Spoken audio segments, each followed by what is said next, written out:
everyone, I'm Donna Stellhorn, your practical astrologer, here to give you a reading on the new moon, August 18, 2020, and this is for Aquarius and Aquarius rising.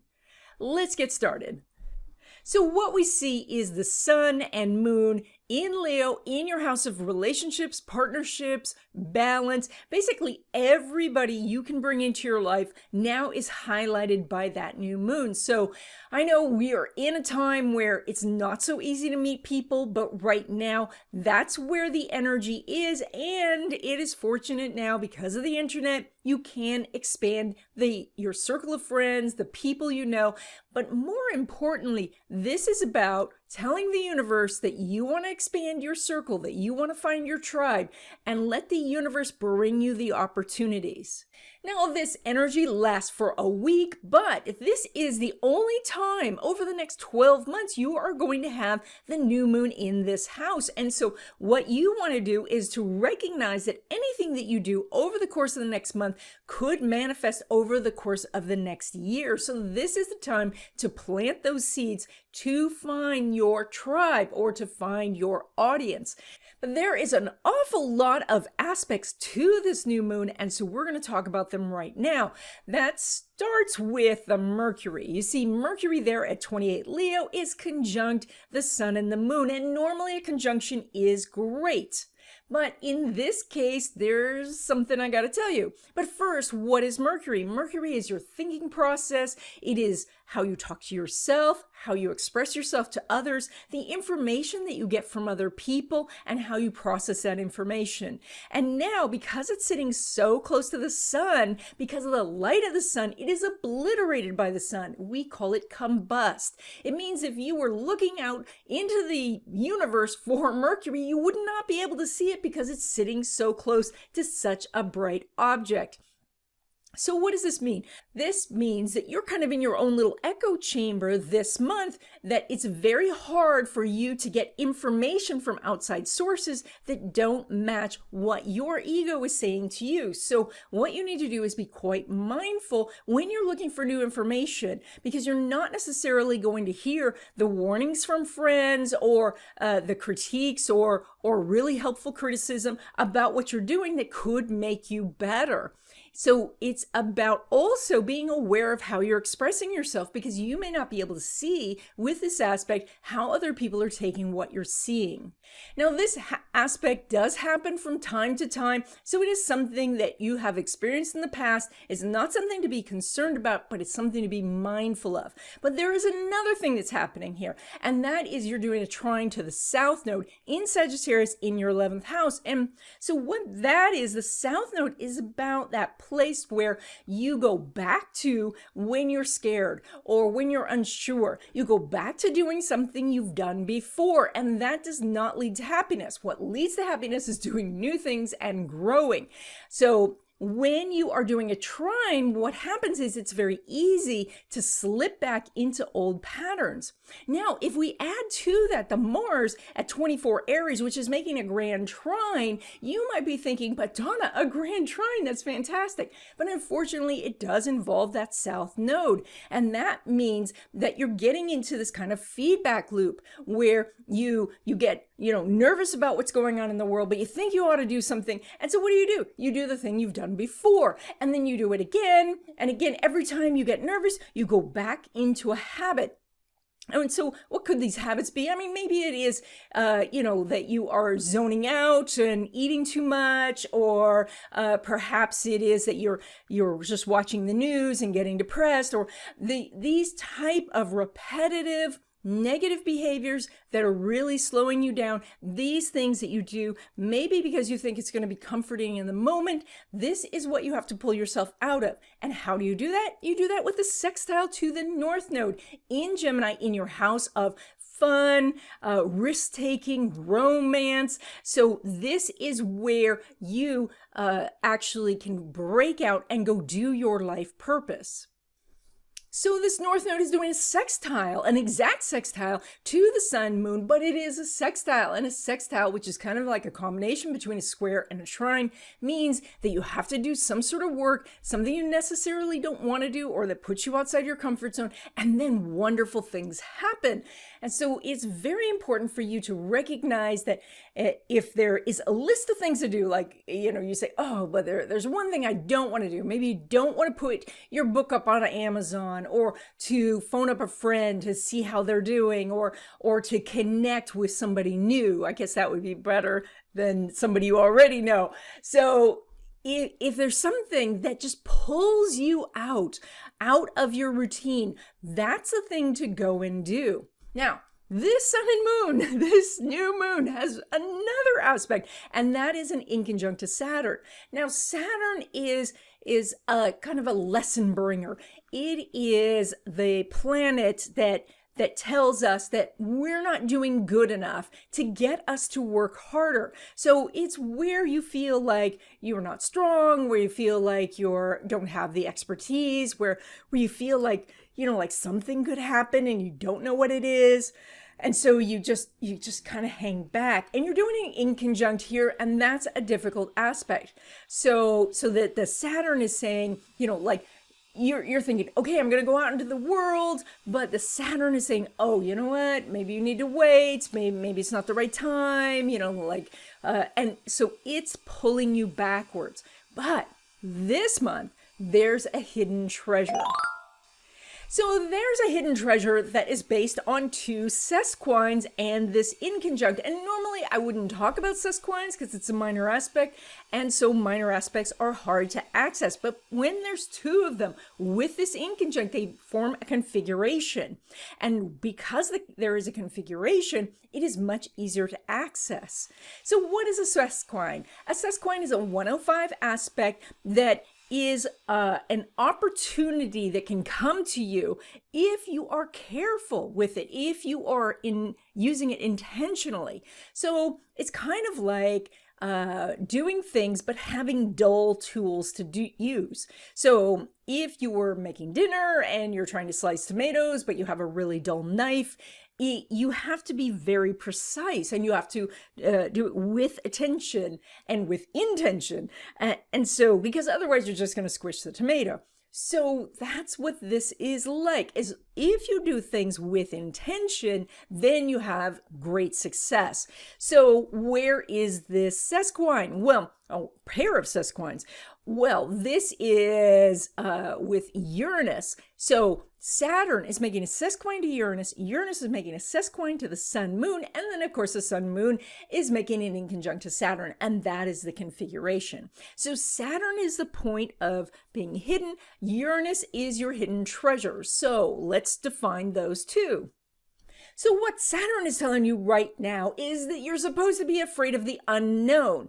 And that is because it's sitting in your 12th house, it's rising in your chart. And so there is this energy of, that something's out there, you don't know what's going to happen. And so that's a reason to be afraid. When in actuality, that Saturn could give you much more intuitive ability and connection to the universe if you practice some spiritual connections. So, but right now, what it's telling you is that you are feeling isolated, that you're feeling alone. And so you need to go to your hidden treasure, and that's going to be the remedy. So the hidden treasure that you have is Uranus in the 4th, which says that you are highly intuitive, that you are able to know when to, shift directions and when to move forward. It also says that there are great connections within your family or your spiritual family.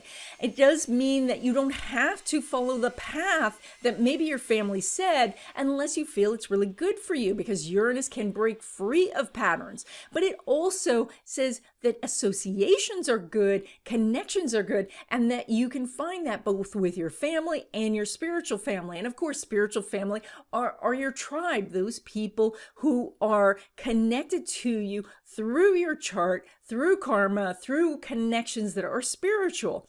So that Uranus, the more you say to yourself, you know what, I'm not alone because I have these people around me. I don't have to be afraid because I can tap into my intuition. It is that I don't have to do the same things that other people are doing because I can break free of old patterns. That's what your hidden treasure is saying. So now let's go around the wheel and look at a few areas of your life, starting with a relationship, which you have an amazing relationship energy this time. It is Sun, Moon, Mercury in the 7th house. So if you are in an existing relationship, things can go really well. But if you want to meet somebody new, you also have really good energy, because when we look at the relationship between the ascendant and the descendant rulers, we have that sesquine that we were just talking about. And so that means that even though this isn't the ideal times to be going out and meeting people, there are still ways to make connections. And now, maybe more than ever, you can start that relationship. You can start that relationship off slowly through conversation to getting to know each other before you actually meet in person. And so there's good energy for you meeting somebody new or deepening your current relationship. Now, when we look at your home life, we do show that Uranus there. Uranus is going to be there for a long time, and Uranus does bring that desire for change. But that can be not necessarily that you're moving, although you can move if you want. What this is more about is making changes in the home to support your goals. And you know what? That is what Feng Shui is all about. And I'm probably going to keep saying this over and over, especially to Aquarius and Aquarius rising, with that Uranus activated in your 4th house. And do the Feng Shui, because Feng Shui is very much about having an environment that supports your goals. But right now, you have this great aspect between the ruler of the ascendant and the ruler of the 4th. It's a perfect sextile, Venus-Uranus. And so that means that as you take action, as you do the things that might be a little bit harder, wonderful rewards come to you. And so if you're looking for an apartment, if you're looking to buy a house, if you're making renovations on your house, if you're just decluttering, all of these things can be very good, as well as good connections with the people you live with, because there is more flexibility. There's more understanding other people's schedules and understanding what other people want and being flexible in that environment. So when we look at your career right now, that is ruled by that Pluto in the 12th house, as well as that Mars in the 3rd. So it is possible that right now you're doing a lot of work behind the scenes, a lot of paperwork and things like that. You might be waiting for a contract or waiting for an interview and things like that. And while things are coming, they are slow because the energy is not lined up this month. You're going to find that that energy lines up later, because right now the Uranus is not making an aspect to that Pluto or that Mars, especially that Pluto, because when we do a sesquine like we do to the Saturn, we do a very tight orb, and this is just too far. So, but because the Pluto is conjunct the Saturn, and the Saturn is doing the sesquine, if you concentrate, and of course being in the 12th house, if you do a little bit of the spiritual stuff, that is, the visualization, clearing out the blocks with things like tapping or self-hypnosis, if you do affirmations or a vision board, that can really help. But right now, your energy is not quite lined up. You're going to have to wait a little bit so that the things do line up, and that way the contract can come through. All right, now let's talk about your money and what you've got there. Okay, so first I have to say sorry, because I put the part of fortune in there for a client, and then it got into all these charts. And so the part of fortune that you're seeing there, that little X marks the spot, that is not a valid point, because part of fortune is a combination of sun, moon, and ascendant, and we don't have a valid ascendant here because I don't know what time you were born. So what we have here is a point that I have to ask you just to ignore.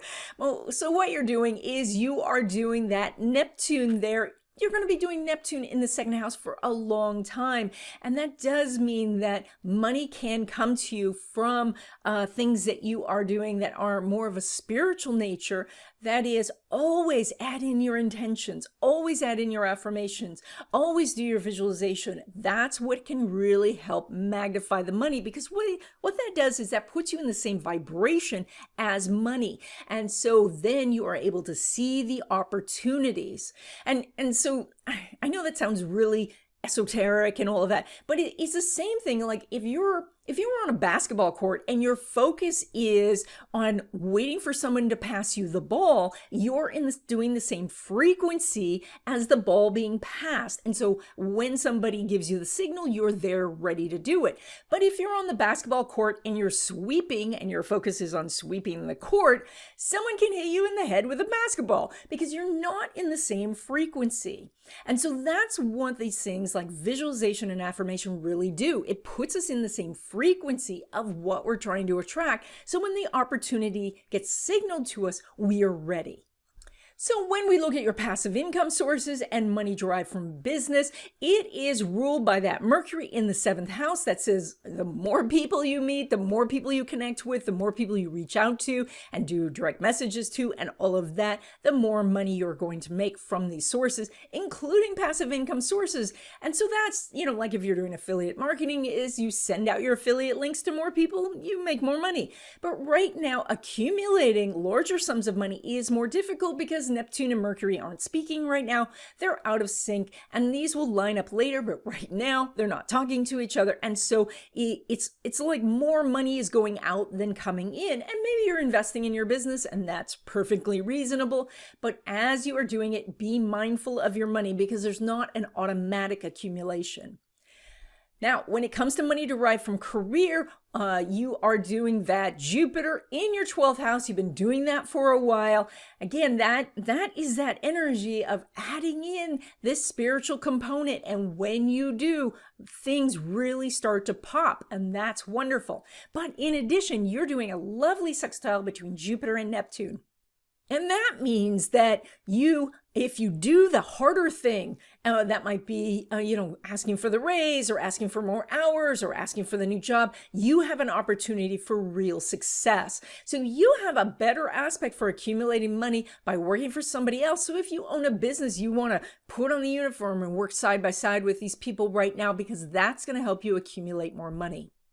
When we look at risk-taking, high-risk investments, your Bitcoin business or playing the ponies or something like that, right now you are not doing a strong aspect because that's the relationship between Neptune and Mercury, and those two are not lined up. So be very cautious about that. Right now, do the investigation, make the connections, find the people, and wait for that energy to line up. And that's it. I hope you enjoyed this video. If you did, please give it a thumbs up. If you haven't already, please subscribe and stay tuned because LaRue, the magical cat, would like to say hi.